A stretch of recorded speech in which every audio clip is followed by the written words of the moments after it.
આજથી 10 વર્ષ પહેલા સોનાનો ભાવ અહીંયા જો લગભગ 25-30 હજાર આજુબાજુ હતો અને જયારે એ 25-30 હજાર થી 50 હજાર ભાવ થયો ને ત્યારે બધા તોબા કરતા હતા કે ઓહો સોનાનો ભાવ કે 50 હજાર થઈ ગયો.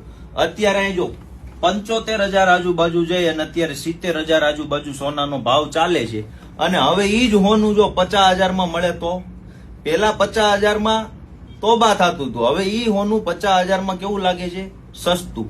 સેમ શેર બજારમાં એવું છે. અહીંયા આવો જો, આ છે બજાજ ફાઇનાન્સ નો ચાર્ટ. આજથી 10 વર્ષ પહેલા લગભગ 300 રૂપિયા આજુબાજુ આ શેરનો ભાવ હતો, જે 8,000 આજુબાજુ જઈને આવી અત્યારે 7,000 ચાલે છે. સેમ રિલાયન્સ નો ચાર્ટ જો 10 વર્ષ પહેલા લગભગ ઈ ચાલતો તો 500 રૂપિયા આજુબાજુ અને અત્યારે 3,000 આજુબાજુ ચાલે છે.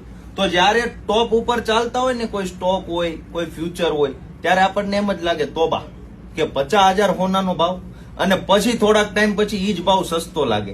તો ખરી ગેમ શું છે કે કયા ભાવે ક્યારે કયા સ્ટોક કે ફ્યુચર ને ખરીદવા જોઈએ, જો આપણને પ્રોપર માહિતી હોય તો આમાં પણ મિત્રો પૈસા બને છે.